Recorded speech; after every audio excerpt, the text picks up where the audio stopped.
أعوذ بالله من الشيطان الرجيم بسم الله الرحمن الرحيم الحمد لله رب العالمين الحمد لله رب العالمين الحمد لله رب العالمين APRC Diaspora Radio hal nabadi malum sehu jam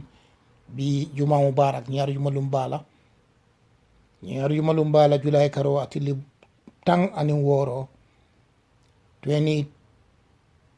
sound kono mbali be tentula ambal jayla kabo alla studio to jambalin sehu chamle bali radio to nata de jam pour ka kacha sutunke ka mulu hakilo bulandi ka foko banna salo fela sita banna salo sita minutata talalu minutata mari mashallah asibe su jannatul firdaus la min la dimbal tata min na alfal tata terolu tata mi mari mashallah asibe la jamo soniyala layla kumo homoto kila sallallahu ta'ala alaihi wasallam horomoto mbadin kamɓe mbokkay manglene nuyode len gueɗen dilen santa sewo camti APRC Diaspora Radio fulɓalen hiya manglene ñanal ñen ñëpp mane tobaski mo ngi ñëw julli bi mu ci kono fi ñi nga xam ne yéen jiitu ñi dee ñi dem ñi jiitu ñëpp yàlla may leen jannatul firdaws ñi nga xam ne seen doom yi seen yaay ñi di seen rakka ñi di seen xarit ñi si dekkat suñu dekkandoor ñi dem ñëpp ñu jiitu ñëpp yàlla may leen jannatul firdaws mane ko tobase ango mu ci kona oto jemba saful sewu ca jemba lawata cimit e salaymu kay ji iri ngere ñamu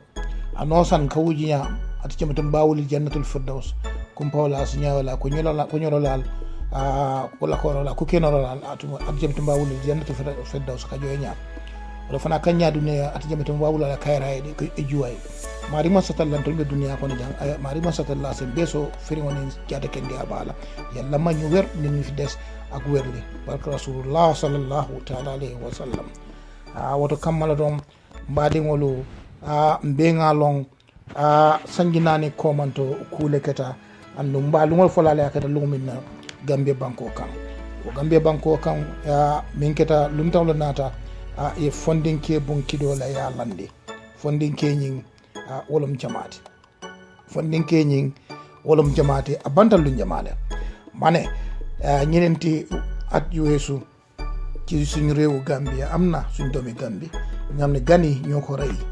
ci suñ suuf foofu noonu Kanilaay kooku moo nekk doomi Gambie doomi Kanilaay foofu nga xam ne comme ni ma ko waxee gan yi ñoo ñëw ñu rek ñene jaarini simin sona si bakki kucha anyolil kucha neneyil kucha til anifan kucha tila ekunaw an kubunya do Gambi ja wuje simitoni sibaki do Gambi bay mo Kanilaay fulay fay ko kubujo banyere go fo fulay fay kubuja tumbe wala kucha anyolil man regi nya ni sankenya mbadi ngol nkale ko fondinke mfele bi be tembo min to biriya fa kanabu ko bila wolum akata sanjel da sanginani si sain akata lunje malla wole keta June karo atli fulola 2017 sanko mane suñ broda bi king rey Kanilaay ban bes len ko reyon manalen ci besi June la on the second ñaaral fan ci June ci atum 2017 biñ ko ree ba léegi ëpp na ñeneenti at ak tuuti di si tegu te kooku dafa bàyyi njaboot la doom ci gannaawam ak jabaram lii andi na ma julli bi jot na ma ngay xalaat xale boobu noonu fu mu toog papaam gisu ko xale boobu fu mu toog papaam su fa nekkoon ni kon moom tamit yére mooy sol ci julli bi mu ngi koo teg ci boor fu mu nekk nii defe naa war na koo ñëw waaye papaam nekku fa ci lan moo waral loolu gan yi ñoo jógee Sénégal soldiers yi ñoo ñëw ñu fetal papaam ci seen dëkk foofu Kanilaay ci jamono boo xam ne waa doomi Kanilaay waa doomi Fooñi foofu noonu ñoo jóg do ñaxtu ñu ne soldat Sénégal ñi nekk foofu ci seen dëkk ak seen fetal yu mag yooyu noonu ñu ne ñu ngi leen ñaan ñu génn ak seen bagage yi dem ci àll ba ci kaw loolu ñu dóor kooku sos ko bal ku nekk Haruna Jatta ñu rey ko yàlla may ko jannatul firdaws barke rasulullah sallallahu alayhi wa sallam ñeneenti at Gambia ñu ngee noppi from all sectors of life ñu bari ñu ngee noppi kenn nekku di wax loolu mel ni dara xewul te ñu ni nii suñ doomi ñu ngi foofu ak seen papa ak seen yaay dara jotul leen waaye Haruna Jatta ki nga xam ne duñ ko rey ñu bari ñu ngi xala faate loolu kon ma ngay ñaan képp ko xam ne il faut ñu foofu noonu soo ko munee ki ko mun wala Gambie xale boobu ñu koy xalaat tuuti ñu koy xalaat tamit ñoom ñaanuñ ko kenn waxul loolu man suma xel mooy dem noonu toujours su may def suma programme suma xel def ko dee laal waaw su yàlla andee ki nga xam ne yow tamit nit ki mun ngaa dimbale famille bi am nañ foofu ñi nga xam ne ñoo dëkk ak moom seen mbokk yi foofu ndimbal moom ku ko mun rek nga def ko especially surtout time julli bi muy ñëw ne ko mbaɗigol nabaɗi man sew caman sa APRC diaspora de kay mo manki bare Haruna Jatta la kuwo akat futa ñoddilala to Haruna Jatta la kuwo nenga mira ninna dimbalɓe sini salo fela bina ka dimɓe moni mira nin faɓe nin jang sale ɓe bela wala non ko ila molu manki ni la molu man diyamo baɗanna mira ndiwla ñinti fen soko ni ɓe sirin foñi banko tatule folo so tono famille la je fan Gambia da fen hani Gambia la tuwa du bankol to jab bantala bankol to fen sida man dim morsan dim fayno dinde o nyin kan hakilo kalama bawo munatinna dinde o nyin fama abanta hani mansa jama min keta president Adam Barrow nana mansa kunda Haruna Jatta la ko ima nyangato iman hatato imeda kala koto Gambia dingolu jama babe dere mboka kumofa nyin ko bala fa warta Gambia dingolu munatinna nyin ko a bala fa watante fi katun Gambia dingolo mati tembo minne ko ila sate to je sénégalais sojaro nin kidol mbi je kidol symbole warta e ko ote finti bawo ñu luntawle nin tre manke luntawle Gambia dingol lom tumando ala silo to warala ba luntawle be la sate ko nin kido imalo nalbe la le do munekela e ko tal fintale da wula o kamala inate Haruna Jatta bon kidol ya kere fa Gambia banko kam alama nema nan ka farkalaye amin badin sabante fo be Allah se jannatul firdaus wala o dimba min bijen bole dane rola mbo ko mo la fokan ba gambe man sakunda wala man si kala ko mera ka ko fan kacha kone gambe monom nyindi mbe nyaaje ibe modolla saya iko ibole champion kan kunu ani gambe nyi wato tiara sinin ko ko on la iko kunu iko yanko ba Touré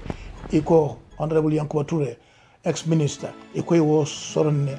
iba tala ka niyo ta soron ko katitulu ko ay mole fa annu Yankuba dum wo a manson ala kato a manson kadi am kiti fontole kato ko ila loi min dila non constitution min dila non biri tolbata sojar marro ko jandi ka bo e loi men safe ko kata sojar ya marro ko no o kuma ngena ni kala loi to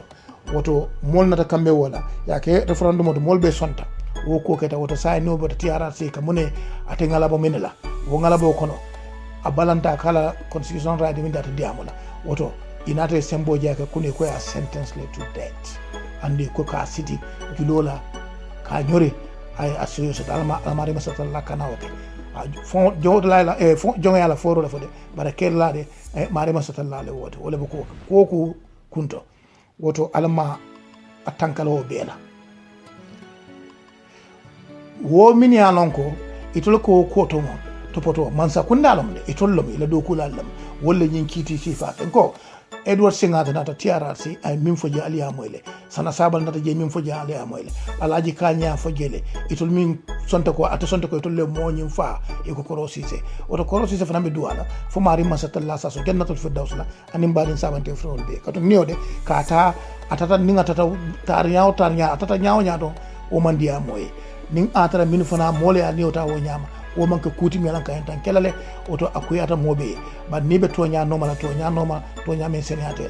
senatela nyinko alaji kany ko tolle faaro kata dabi oto alaji kany ngamo ka do ko la je banko kanje inde immigration department abi do ko la immigration ngole moy oto munan ne mo samba kitioto nin to nya baale bulo ko nin to nya bi je Gambia haruna jata fele ha faale president adam baro inena mansa kunda alla luntawol alla tumarankelu nata e gilo dum gambian ko la na banko kam tumarankelu minimo sénégalais sojaro luntawolti hani wo kuma albuko ofo gambia nyin ko bala fa warta wala nan sainte bal dan la sewu cham ko nyim mansa kunda ko leson mansa kunda dal dabo la kuoto nyin ko leson mansa kunda ko president adam baro nim mi ngominto ila baraw bara mambete mane haruna jata ñi ko ray ci jiti adama baro lañ ko ray ci jitam len because mo nek president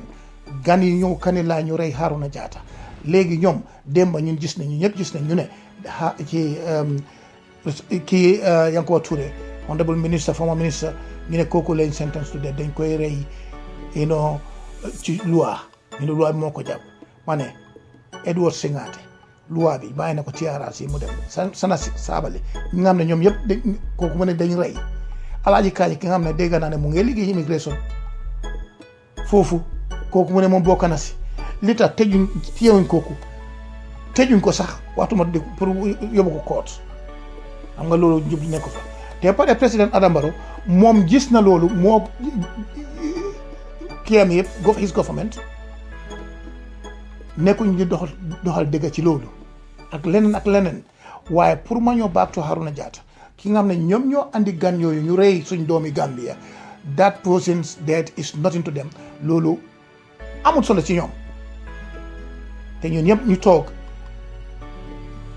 wala ñu see wax du bari lii daw na yaram Gambia loolu moo tax man ne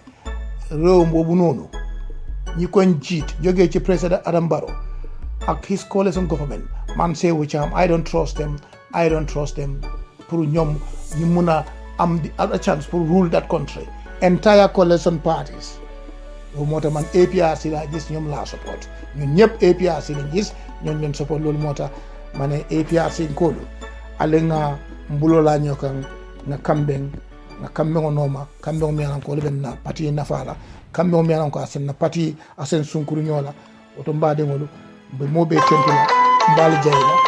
amal badi malo Seewu Caam of the APRC diaspora radio.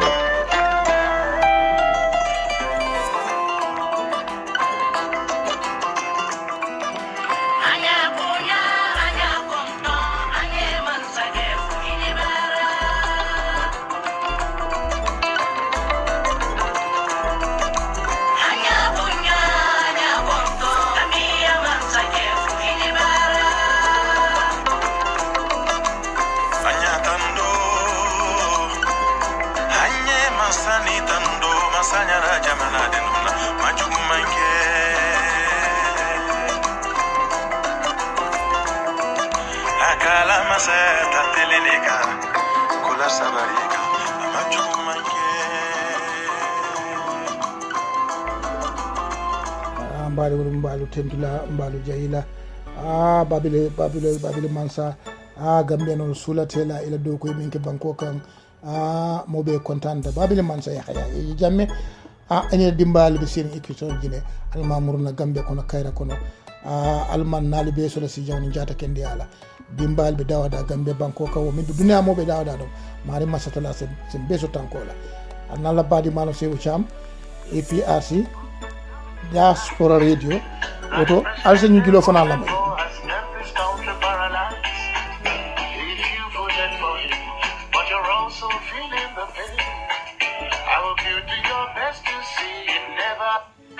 Those who voted for change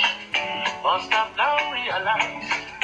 that the president they voted for has left this country paralyzed. If you voted for him, but you're also feeling the pain, I will give you your best to see it never happen. alfon ya mo la ko femfe carte fay ñim président o ngaje ko altolu aji kalbe trasir ndawda albe ñi mira ko asifate kala bulu kotake kamo sindi siran kam yalon ko amam baro amam walon mota nyalo o walon ne yadi mola mi man sakunda mara amam walon mota la nyalo bal sambala e baba kono ale dum lato men ko han kulun jimbe fon mal fatando la minta wallahi mbadi ngolo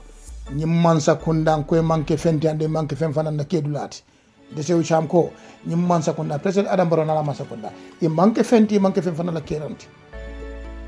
bawo temmo min ele gam banko dimo e mo tankano e luntol min sambana yo wota ya bun kidole ya fa Haruna Jata almala jon soniala anin badin sabante floride nyim ko mande nyi bin ko mande nyi soma wal nam ba fulale bi fo nga foti ka fo insa fo bi nga fa sama fo man sakunda e ku kanyin kuoto anno hannata man sakunda ko tende fana daga be banko kan nde sewu chambelo lambi nyin ko fa wato wati akoy nesulale nyin ko leson man sakunda min ya samane gambe toro lay samban kan bri nata nyim mol samba je ko ngamoy Halifa Sallah ya fo ako wo temmo itol biri be ginindiro hani wulo wole fishati itol fe ntolla nganati babile mansa itol la fo wo kono in that process inata president Adam Barrow tombo wole nata na Gambia bafele Gambia ba mamarala bi Gambia tanko mantara Gambia bi Gambia jata kende mantara je Gambia bi Gambia karambungolu kola jolo dindingol fonna mole alfaliya jo nonde te karanna ñing ko bala fa warta al ñing ko mira ndete sonna biinte sonna soma man sa kunda la mi alon ko yete natale yete ko nata pour kan na mol dahande ban na mol manda ha ibe mol batande kam badi al fana wo jibe wo ko to nyaata tarlo ko to de to nyaata wo ko to man sa kunda mi alon ko yetulu man la fi e ila banko dingol la badi wala kat wala ñinti be mo be tendula mbalu jayila anna bade manum sewu cham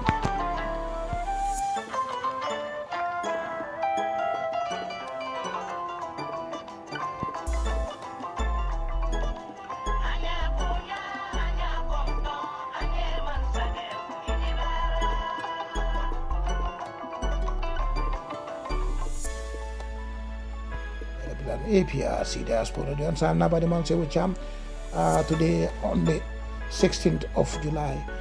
2021 nata lejam na diaspora radio ngale ko nyim man sakunda be sirin ko le son man sakunda min sirin ila tilimbali asiata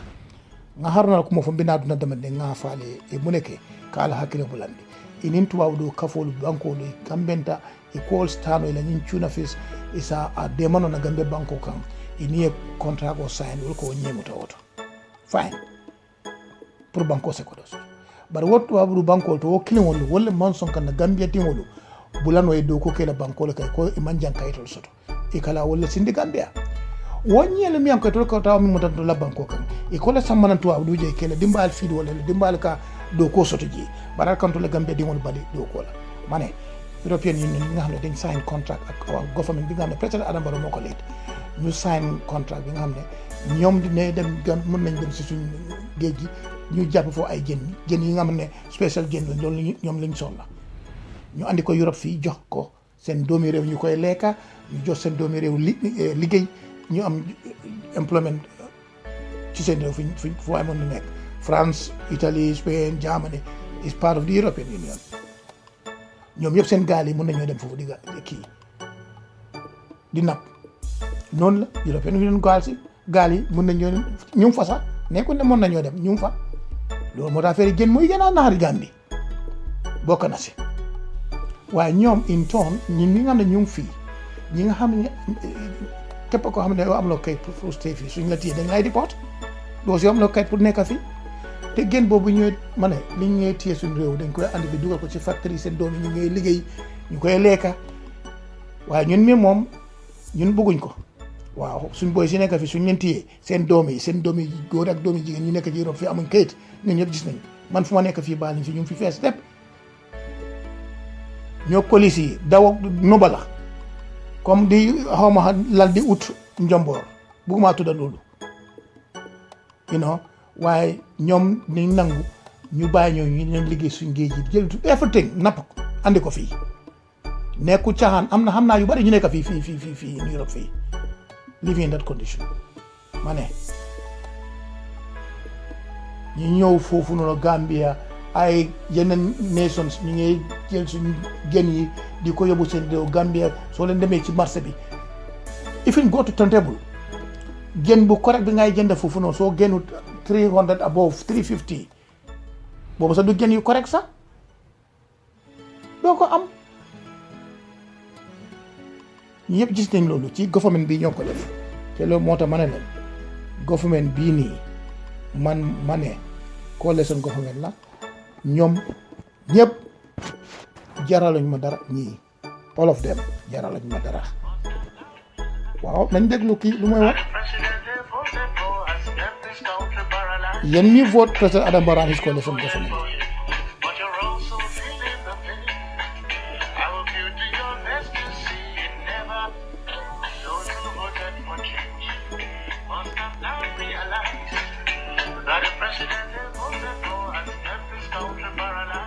yes it's about high time pour ñu realize loolu président bi ngeen vote ne fitut mun liggéeyam loolu moo tax 5 years bi ndam demut ndam dikkut Gambie tous demut président bi nga xam ne yow di ngay gis ay bandi ñi nga xam ne ñu ngi def loo xam ne correctul nga toog di wax loolu ci on a press conference or on a meeting ground ci State House di wax ne am na ñoo xam ne ñuy sol ci seen black ñeme ñu la wax seen tur sax ban parti lañ jógee ñi nga xam ne UDP parti lañ jógee mu wax ne UDP parti seen gars yi ni ngeen sol noonu di dem di polling centers ma ne am ngeen foofu representative bu leen ut trouble loolu leen wóor foofu bu dee loolu loi bi nangu ko mu wax ko président bi nga xam ne mënul wax loolu sax damay ñooy wax ne soo leen nanguwee vote ñi ñu toog ma ne ñoom ñëpp la président Adama Barrow and all those other political parties man I don't trust them pour nit ñi votal leen ma ne votal leen APR si ñu dem back to State House comme niñ ko waxee back to the State House ñun waa Gambia foog naa fu mu nekk nii ñun ñëpp yéeg nañ ko fu waaye mun di nekk coono bi nekk Gambie ma ne la naka ngay voté président bi nga xam ne sécurité bi mënu koo renda mënu ñoo jox sécurité école yi Babili man sa yaayam bi mu fa nekkoon jigéen yi free la collège bi free la for everybody waaye léegi soo la bëggee dem collège in certain courses dégg naa am na nit ku ma ko wax mu ne ma $13,000 la mooy fay ñaar doom la fa am $13,000 loolu mooy ñaata fukk ak ñetti junni $1,000 loolu la mooy fay ah fukk ak ñetti $1,000 la mooy fay $13,000 if I say it right in Wolof ñaar xale soo fa amee naka ngay def surtout yow baadoole nga liggéeyuloo xanaa béykat te béy bi ngay wax noonu gerte amut seen tracteur yi nangu nañ ko seen loxo Babili ban sa tracteur yi ñu leen jox soo ñooñu kan moo leen war a yaakaar from top to bottom ñoom Ousainou Darboe ñoom Halifa Sallah ñoom kii OJ Patiambi ñoom Mai Fatty Adama Barrow ñoom ñëpp Amat Bah these people don't deserve pour ñu jox leen that office anymore man loolu laa gom soo loolu xool leen loolu de man na pour sa doom bi sax génn da ngay ragal président bi moo ko wax mu ne Gambia ñu ngay gis loo xam ne li musul am Gambia security wise loolu moo nekk di yow Gambia président Adama Barrow moo ko wax mu ne Gambia nit ñu ngi reyante li nga xam ne loolu musul am in the history of the Gambia moo ko wax in the history of the Gambia he said so président Adama Barrow mos naa koo teg audio am bi moo ko wax so naka lay xalaat ne kii sax moom président Adama Barrow muy xalaat sa NPP ak UDP PPP ñoom ñu ñëw pour taxaw I think these people should be ashamed of themselves pour taxaw in front of Gambians pour ñu votal leen foog naa loolu war nañ koo xool bu baax a baax Gambie waaw suma doom fu mu amut sécurité suma jabar suma yaay sama pap su ma gisee kooku daal dinaa daw de su ma laajee sa kartam du ma ko jox man I will not give you because UDP they have the chance PPP you have the chance and the entire coalition parties am nañ chance bi so man ma feel na ne they don't deserve all of them together it's a collective responsibility ba pare moo am kenn ki nga xam ne kooku moo ko jiit mooy président Adama Barrow du ma ko supportuma ko he is not fit to be my president. For change, must have now realized that the president they voted for has kept this You know what? country paralyzed. If you voted for Yes. him, but you're also feeling the pain. Yes, the ordinary people are feeling the pain in the Gambia because they voted for the wrong people into that office. Into State House, yes, of course. Garab amut ci hospital si garab amut ñun ñëpp suñ mbokk yi dañuy feebar dañuy génne xaalis yóbbu leen ci private clinics yow soo amutoon doom ñu nekk in a good position in Gambia naka ngay fajee sa mbokk wala sa doom su amul liggéey bu baax yow soo feebaree fan ngay dem xanaa nga kii indu di naan ay kinkiliba yooyu noonu mbor ii tàngal sa yaram mor kinkiliba yooyu ak kiiwu baafe sulo Sinjan sulo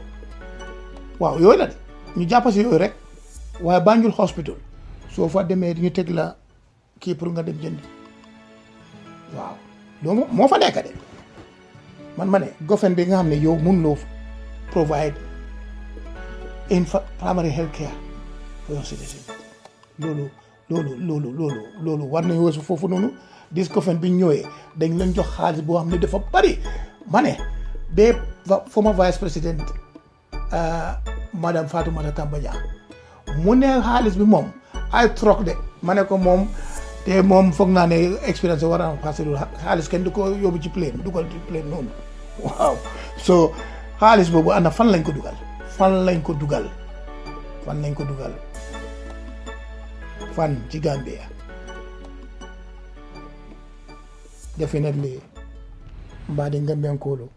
ñimmansa ko ndamin bisiri koye nafulo min diila e nafulo min diila biri siita e koɓe Gambie kene luru woti han sa mum man feñje woto man sakundante ko wolu man ke man sakundati walla manque parti moluti molintire quartier diila molu minula ani ndeman son jeela ndega parti min jowɗam APRC ti woto mbal tentula mbal jeyla alsa jele bamoya min fo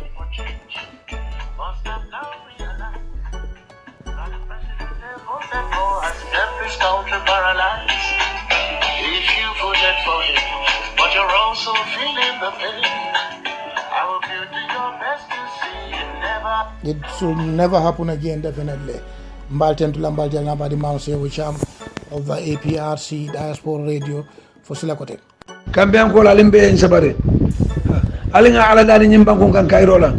Na alfali yemma koy yika kawan do men kan ndo yake. Yika yamari nyimma men kan ndo yake. Yeda bo politiko do ningo carte fo mansi. Ma faali al da politiko do wadu wadde. Bar nin carte fo jala yeda e carte fo Allah vitamina yake je. Ali bo man sa ko mal ka fa mbeje ila mbeten dulale. Ay munaki. Yaje nyimbe je ila mbeten dulale nin kambe ngol al mo bondi alta ka rasulullah. Nimmo e ku kendo ke jani ba jay la tan la fa alama alay jo e duwa wala fi jara mbeje ila mbeten dula ya lon kambe ngol ma mbeje ila mbeten dula alama lon ko baraji tawala ndela af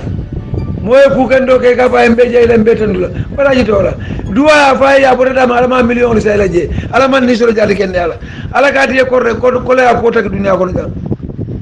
ndol ni te be bare kambe banko be da men bi ala ko rosdro nde tuno e politiko la fama ko mo fodro wala nan do kadi am politiko la ka foko politiko ka ngali karandi politiko la ka fo mo lesi keno politicien ba ka namode ite kay la kardo fay la mansaye isi mo la ñu men kana kardo fay mansaye isi la ñanto fo banko kan e kay ro sabat ndije ban ni mela ñanto lo banko kan imam man sa fasa lo banko kan imam ko le ya lo banko kan wala kana ko mat limala fo banko kan fo mo la ko bula ñola jam adun kabula nyola way bulam fano ro wati de ngamo e man ni ko le ka fani me cegu mbe bulale la fo mbe bulam fano karale kabula nyola kabula mola yim bankum kan way bulam fano ro wati yim bankum kan ala fo karamu de no re bulam fano atikeno di no do le mawlo momo e di ngoni nga munam bulam fano de ni modo le sey nyola jang e ka fo ni me cegu mbe bulale la fo nga bulam fano kare e ka fo yim bankum say mbe banko ni nga munam bulam fano de bari ni mela nyantole be bulale lale ni mela nyantole be bulale mol lale momem mala nyantolo wala ka bulam fano karam moliye momem mala nyantolo wala ka bulam wandi alfa la banko ko aman sum fenna ba politiko banko karobe politiko hanina lundangolu hanina banku lundangolu mennu kana jang ikeda bula na politiko na banko kan isida bula je wota keno la fonga nyamen wota keno la fonga kuning barin ton dim banko le bembe nyo dala jang walla la londo siaran tolti walla la majo siaran tolti walla nyamen tan tolti nim toli yam fantu wala buli jang na banko so fa besite ya abesite ya moni molu kadi yala baro bugande yala banko wafi kambe an kol be ka funya mangana banko bo dame abe dame nga bondije nimma bondije sama bidam fanjira dulal abako yala kambe akata nyame fo banko be ka funyoma nga nyokuni ni nga to nya fonyoye nga wakile nga banko nga kayro sabat nije ni elahi do men de yatim mande bare elahi do de matim mande men be no malo ko bulo ko ci e ka banko mo le torat ha bari ñim banku na ko le an sukuro dala ku ya banko mo be o kala mutal mano dala ku ya ñim banku ngam modi jeme ma o kala mutal mendu le manu ko be so na re kate do e bu ka mano dil e ka bulo ko ci e bu ka mano dil amaro kayro so wadanda handi ya hajo so ni tar je te jela adu ni ngol finde banda ni la fi hajo be bale ka wala na sira telephone lo ko no jancay ni la hajo be molu bala ibu ke so ba ni to la hajo be bale si ko li yasri banni ni moye hajo fanni ko le ala taka du kare muraka ya lo kambe ngol mala murun kamal kamur ko ma kambe ngol mala wala ka fo moye mace gumbote kanne mane mala wala adu ndi ko moye mace gumbote kanne odu mola be yam fale o dasi bola ko kono bari may yam fo dal ni imalo memu yam fo idu ngolum ko matli mbalo ba fola iko ka ala la kamfana ala buka kamfana ala ta kamfala because de ben ka ko ba kamfandila atele ba de da e fa de da ayele la judol be da woto ala ta kamfala adu nala bide talu me bitale nala bide ta wado men ne bitale nala bide men ke bola kala oto ngan sabaru kambe ankol ala ngan sabaru ngatu nya fonyo ngaduga fana kayro le nyambangunga ngafo alay ko kambe ankol la fere do ya abeke kayrod kambe ankol la karambaliya abeke kayrod kambe ankol la dogu baliya abeke kayrod kambe ankol la balanyomo abeke kayrod yebe yake sima bet fojandi kam mo kendo soto barinte tuno la banko kan fañol yakeno le men tumbulu jang mfangol la keno le men bembulu jang wala moli la keno men sanjang al bulu jang moli be alla keno ko jale men sa ale me wafim wala basiri je man na kayro soto ka politiko nyori ka wonta ya jali nyante je gula en politique man sol tole ali nyante je gula tol adul ka men je jani moli ka men je ko ngal lonne ha ala ko rosto ndol ni men ya kuru kara biri bo jam bugeji ye modolo jibel e be ko de kandol na madum ko de kandol ni asuru to modobe janna ni ko ba suma la ko suma ya lo ngene ya faale janna ngale ka ba jongi kino abuka suma ya malum faale o lo ba nun don mo lo ka banku bu ngolo e ka ke choki bu ngolti e ka choki nyoda alan saro mo le benje selfana sar ko la mo le benje ye ya be wulinde fo ya bang lu wolum fenke kili wulinde layni kili yo be ke je kayro sabat o kino bugo suma ningo be nakino na wala adu ran wala siyata adu ran bugo suma akatara kararo ko ne ya so kino ka katu kandir net odu moy tartal odu moy jital yalo ngo faale janne o be en ka faale pour ali sa faale di no le ko munen ka ba jongi kinote munen ka ba jongo di no do le mawlo ya je kambe ko ni ngana balu be ke wote sarra kayro sabata mbongo ni ngana balu be ke talin wote bari modol ya fo janne iko ala fo jawara ko ay tamma mari ngole talin ngole ni ngana balo be ke talin jawara modol jawara tambita wala le jawara kayra ba jawara o tambita talin ngole le kambe ko be si sabari ha kambe ko li akare talin ngol la din ngoli yaji same si fanna fano kambe ko li akare ngamuru na ciosanu kol kan kambe same si fanna fano bar kambe ko le kana dingol bulam be do ko no football be ke bal bunna wonta kayrode lu wura football fi do ni dingol bu kata je ala ko ro di dingol sita je no isi korba di yalla jambar bi ay maj e dingol bu kata je wala ne man ko do di yalla ni aje balde la ko do la même mal ko sa fal kalti la ko president e man ko le di ay to dingol je ni dingol be je ni ba fo nyoy na won dingol be je ko nga momo mi yol di la pour ci futa man banal ma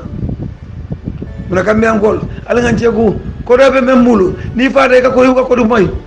ko do te memulu ni faade ko do moy o to te ma te bula be memulu ala ngance ko ngalon ko dum minasi la ini mo ko do bugata ha banko mo be sabare na kuma fo ñoy men simbe nafa na kayro sabatinde ngana baluwo be ka duwat ni nga ka duwat ala be na duwa jabi la na en na duwa jabi fo ñoy men la bu ngoti nya ado ko nya si sonna ya ha sonna ya bara la ferdo ibe ferode dala pour men la bu ngoti nya si ko do soto ibe ferode dala pour men la bu ngoti nya si ko do soto fanal sa soto ito men du ka tele ka du la ka si ya dolu wala ka ti yando wala ka si ya men la bu ngoti nya ito la bu mbanti nya wala be mbangunga ila bumbanti nyala badi na bumbanti nya bundi nyala la fa ena iso to fengo ikela badi wol to sabe je ka fa ila bondi nyala ya je man sabe turodi la mol ake to sabe ite fana ene ko defana mbeja nen debete nen denne gaseno yi turodi la wona banku sambala kay roka o be banko sambala tarde wala ka kambe tarde sanyi mo wonni fula kambe be tarde nali meke ko alla tardo be kala sanyi mo wonni sanyi mo wonni lulle wala sanyi mo wonni worowul wala sanyi mo wonni se sago sanna dal kala tardo kaf nali kala tardo kaf al kala dinol badan le al kadimul men wulu al kawul badan le kari o kara albita ko ñinan siti jaar toro mon dunya bu ko tama ñama banko fa ko tambita wala lo banko be wura e tew sidi do ko ye wura e tew sidi me jo karang ye wuri e tew sorde karo sabatindi ibole kala par kabula mola ani kambe tarde dal nali man tarde al betarde ko wolto nali man tarde al fongol balla mo rosi so wala nali alla mo rosi so mol kara dama ibal sabal nat ni wo kare sabal tarde dal banko mo be sabar ifango be moto men ko ne kana singo sode inni mol be kata je men siara moto million kilinde ite ni mol be bi dadu la kile ite kala moto singo so ne fure de ba fale tarde kat kambe tarde la kata kom men ka kata nyaar len de son biriya be jang so de ka kata nyaar do manding bare ala nyaar ta fona atle afemba beta ala nyaa kambe ala nyaar ta men be bangunga atle afemba beta nimmo dada nyaato je ko biskito la nyimi je ifamata biskito men nyimi le ya nyimi nimmo e kusoto je bila hajo soto atata man sele fumoto la di o buka banku samba kambi anko be sabare ngam ala dani manso fasi so kambe ngola nga ala dani manso fasi mbalu nya so nani nga ala dani manso fasi nyaatli ni senol kambe be sabar bara ala ko rosto nyini men nyin karamo li fo men be kerente hanni alfa do be ni ko dingo italia e ka fa kanana o fanko mo le fero na rado ya fo ma miro no pour si balunya sonen même balé ta mandu da man rado kulu ya ayna aliyaje mo do lulu babula ala ni ngabo min dol ala ni ngabo ni min dol ni ngo ci yara banko kan haninde men fango be jang mita kuma kuntam fo la pour si mo do ne do mita mo do le sibor la pour si mo do din adun dunya bu gata ma nyambat yalla ne na fale janne ngali ke do so de ko ala ya balde aka fo ko ala ente balle sango sambe piyo mo pilela man fen so bila fo ala fanan kam fat bila na ra kanyende a kanyende na fulo men me yew so mo malo akombe sela atala mo ko do sa be sela fo da do mo do bo de lingo ko na fat ana di bal be maaj kambe ko be sabare ma so ala ma man so atata mu dunya da le dunya da ay même fonta be kenola hani de nda be kenola bare si kini nin kemelo mi tanke je ngatan ko do to je bare man ta nyaato nde mo buñal nde sonna ñoma nde man sa buñal man sa tam buñal nde kayro saban la banko kan boron la fita mun la alama ala embe tanga katama alama ala embe so sabu nyimal kambia banko alama ala embe balunya sona kambia banko alama ala ensura kambia banko alama ala tanga katama na banko nyaaton ko ani nyaaton kanyini nal ani banko alfalu ani rawdatul majalis ani civil islamic council alama ala embe so kamba wala fo nyimbanna so be sallu kile na tamal albe tamadula alaman na rasul ajarula alkama ko men ka banko kan alama ala koy men bu kam ma koy no adu fende ala be buluje alama ala be so fen men tan sina banko mol ma koy alama ala na sutura alama be takala katam na sa onde furo be lakira alama lakira di alela bala fure fala fure musulme fure teru fure kanonde fure la fure alama ala ya fake be momo ko ya ko kabrin dunya nunet fo tan dunya be ban adu ibe fala adu fatale alama ndo mo be nim fatale me ni ñun be mu mo be ala ya fakem be ay be sama jannatul firdaus ay be sama jannatul firdaus na tamala alama alay na so kayrala alama na so la hajjarola alka banko mol mem mako yin sal nyaatilo alama alay al mako men ma so no ma keno alama alay al sifana falsa keno al sim mako danja ni ngali em mako alama na duwa men ka kaliye alama alay jabal ma alama na tankala ko le amaje ko le ko be la rim mom kan alama alay bondi ne mo bulu alama alay jidi ko ko mo la je alama alay so ko dola sa to be mem burje pour na jang alama alay na so kayrala na opposition ñaton kolo alama alay na so kayra sa tol men belo bitanot alama ni so jati kendal men be kampam ma alama ni so lo jati kendal men be mayri tu ni te murle baro kan alama alay bulanya sonia alama alay bulanya sonia ni panna solo kono kan kambiyan ko be sabari alama alay be dema alama alay be sutura alama alay firin alama alay su sabu nyimal alama alay fanam ma koy momo kam ma koy alama alay ma koy membu kam ma koy no fende ya kam majang alama alay so fen isikar banko mol ma koy no kambiyan ko be sabari ndelemu kalilu sedili bi dimaso mediamu kan kombo wele ngara bi wala mun nakko mol bayri ko ngarin tof e jale kan to men fotem tayen fanan kan to ma bole ha mfana kanto ma bole bayri ko ndelebe ko moti ñaari fola ndedu ñaabe men nga menje nga ko moti ñaari fola balle jijan nga modi jebe ñonenna nga modi jebe ñoka jafila nga modi jebe ko ma kunta nga fola dolu ibe be fola da men ndeka yen kuma kende ba men faliye ala ko nga kuma men faliye jang adiyata aman ku yaat alama alikala Allah mo elati momo kan na kumo la moy alama alay so kayrala momo kan na kumo moy la moy no adun ko yalla be bulu alama alay so na alhamdulillahi rabbil alamin bisbito ala barak kabrin gammeno le lonnaji ye kumfiŋuje ika banko ci ka kadun kumfiŋ bulu tanga alo wotu mol gammeno mam pare pour le banko be di falatu nta kay fo gambe din jama bala gammeno lem problème oti ñing banko e bare ndata moje me alon ko gammeno biya tal ka fani afa beti ya jam ate tourner ta o problème oti lindi mandin ko la ko mandin ko lem gambia problème oti anyo wuli a fola ne man soto kara même be fonto le sanji mo ni woro wulo fa fila sita bi ay même be fo gambia tel ma kili nyaay même be fa be ka fani alati mo nyaay fani afa ko len ko ngalla way gambia non ñi mo e fani afa anda ay te mar le te fa taxi jole bay taxi jo aka ko do menduma te transport ay je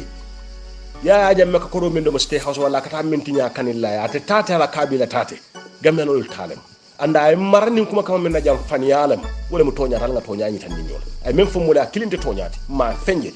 gameno le men soto je nak wala biskito aka men fay dinule moto kaloy kan ngola je na tax kodoto gameno le la kato beke yake monti million to gamme din kilin lewul ta ko kay moto lu cika kata mo la central bank kan na flo kendo be ko je kadu ya jam bule kana ita anata o ko kilin be plan kan gameno kama ko take adam baro be ndiyam kalantaw men be la tumbe nyaaje ay silom tata faya gina ko naker fole land yala je akoyta ko adam baro stata be lan nyin lokan ko take na gambelo la tax kodoto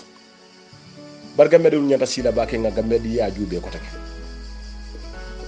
wo politicien on man jiyo din tolla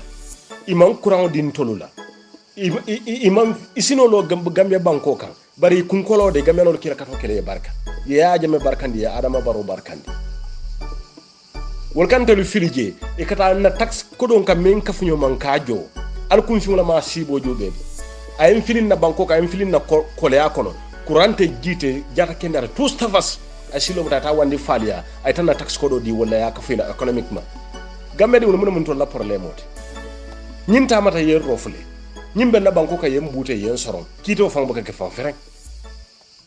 gamenol ko nga continue wo action sifala muna gamenol me di fola polo nyinin kambang fondel nyanda sud da mala fayla nyokan ka gamenol le nyinin ka banko e commence sindi kufula la kunani silo courant jio ka kayro sabatindi mo be tare ila do ko kon nyindo da ne manno iko siole kamfanyo kama siole fay nyokan hay mo menni ya fu gambe ko amari mu nafiko la tanda amari mu fan ya fola balati jola e tax jole man nin ko e tax jo fulo e tax jo bay nin ko e tax jo karon nin ko e tax jo nyili be kanyanta gambia kono le tak mo kilima mo dam fento je gambia kono mune be politiko tourner la bi kanyitan ne sikar le mu problème wala sikar la biteng ali aji ka mare men fala man fane yala fali anda la rankeso men babulo kono le rankeso men di ala prado ko katoli ay kurango di yalla jiyo di yalla adabu kanon fo muk ya jamme be lola lumme kanyim fan ya fonin talindi wolo nga dama lo mo le nyinde ka fa le taxi ko do menjo lafta ka do ku mo le nyi nyi ku karata amo fo mo le ako mo don je dron a wulta dro ko mo le ko si kar lam problème moti banko ali aji kay même fu mo le to nyalam bo fo fania gamé non to be fan ketu kanne de annu mantar nyi ku ku nafana ka fa ko be banko di falapla banko bu kan nyinin ka fa be mbulotil nation la non nko banko la économique ranké so ko do men ka kije wodon ne mu kumata banko la kol kona même kumata banko la kol be ko to wodron ne bara man kumata en kare be mandin ko wala kare bo jolal te kare mo sarkulo te non ala le wolda mandin ko sarkulo jola no ala la daro la moti mo kilne to bono bara ndelsi men bono si men keno wala nganda man saya men sindi na carte wala faya sita je en surata la boje amando ko keno mole wala courante jio silo ama benino nga ya fase je nga do ko takiji simple woma ñitandi ko politicien o ñanta taral lola le mole ka fu mole ko karle beten a fela en tunim problème jaw jaw ko na silo mutatat